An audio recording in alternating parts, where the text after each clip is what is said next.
Hello class 11th, welcome to our channel zenith guru. मैं हूं आपका मेंटोर आशुतोष मिश्रा और आपके लिए मैंने स्टार्ट कर रखा है साइटोलॉजी यूनिट। साइटोलॉजी में अभी तक हम बहुत कुछ देख चुके हैं, जैसे कि सेल मेम्ब्रेन को प्लाज्मा मेम्ब्रेन भी बोला जाता है। इसके अलावा हमने साइटोप्लाज्म देखा, प्रोटोप्लाज्म देखा, गोल्गी बॉडीज देखा, एंडोप्लाज्मिक रेटिकुलम देखा, माइटोकॉन्ड्रिया देखा और लगभग इसके एंड तक पहुंच गए हम लोग। ठीक है, अब हमें ज़्यादा नहीं, दो तीन सेल ऑर्गेनल देखना है। एक जो हमारा जो मेन सेल ऑर्गेनल है जिसका नाम है न्यूक्लियस, वो देखना है। साइटोस्केलेटन देखना है, सेंट्रियोल देखना है, सीलिया फ्लेजिला देखना है और एक राइबोसोम देखना है। तो आज की वीडियो में हम बेसिकली राइबोसोम स्टार्ट करेंगे। तो देर नहीं करते हैं, अपने टॉपिक पे आते हैं जिसका नाम है राइबोसोम। राइबोसोम के बारे में आपको कुछ बातें याद रखना है। राइबोसोम को हम प्रोटीन फैक्ट्री ऑफ सेल कहते हैं। क्या बोलते हैं? Protein factory of cell. Protein factory of cell. ठीक है, सबसे पहले राइबोसोम को क्लाउडे नाम के साइंटिस्ट ने ऑब्जर्व किया था। किस नाम के साइंटिस्ट ने? क्लाउडे नाम के। लेकिन डिस्कवरी का जो क्रेडिट है वो जाता है जी पलाडे को। जी पलाडे को राइबोसोम के डिस्कवरी का क्रेडिट जाता है। ठीक है, एनसीईआरटी में यही नाम लिखा है, जी पलाडे।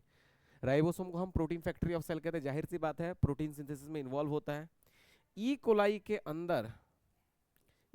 अंदर हमें 10,000 राइबोसोम देखने को मिलता है, 10,000।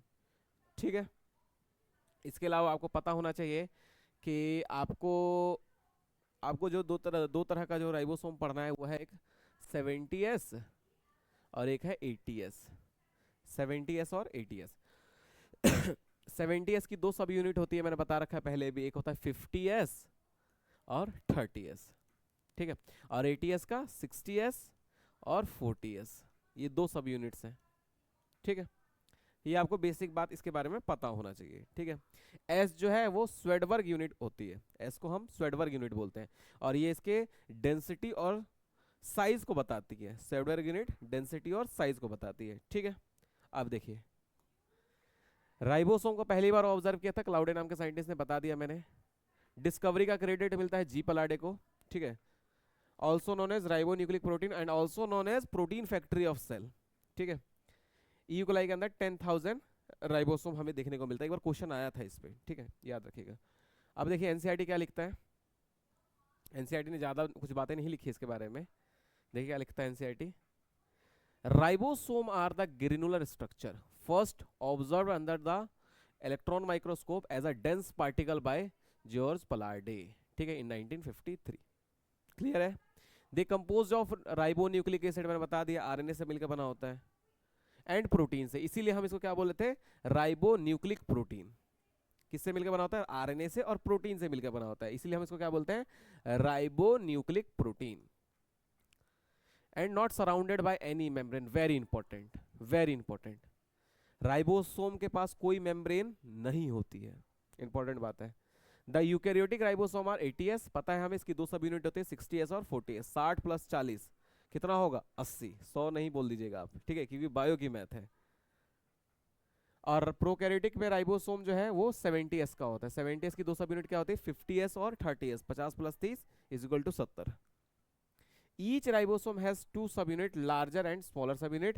The two subunit 80S of ribosome are 60S and 40S, while that 70S ribosome are 50S and 30S। बता दिया।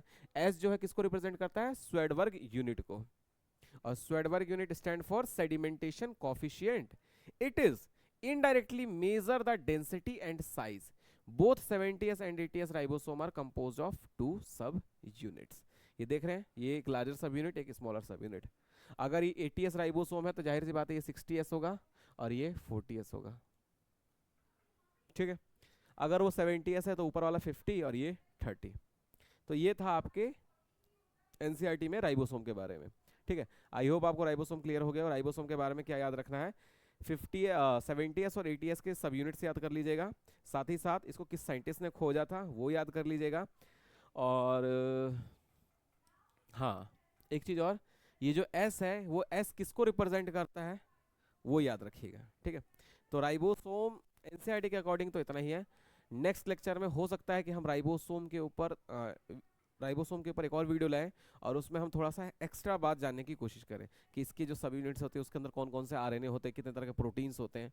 ठीक है, वो एक एग्जाम का ऑस्पेक्ट कवर करेगा, वो लेक्चर जब आएगा तो एक एग्जाम का ऑस्पेक्ट कवर करेगा, क्योंकि एग्जामिनेशन में बहुत बार पूछा गया है और ऐसा नहीं है कि बाहर से पूछा गया है। वो जो लेक्चर है वो कनेक्ट करता है आपके मोलिकुलर बेसिस ऑफ इनहेरिटेंस को, वो जो चैप्टर आपका जेनेटिक्स में है क्लास 12th में उससे कनेक्ट करता है। तो आप यहाँ पढ़ लीजिए या फिर वहाँ पढ़ लीजिए, तो मेरे हिसाब से ये सही लगता है कि आप यहीं पढ़ लीजिए। ठीक है, तो इस लेक्चर के लिए इतना ही रखते हैं, मिलेंगे नेक्स्ट लेक्चर में, तब तक पढ़ते रहिए, ध्यान रखिए, तब तक के लिए धन्यवाद।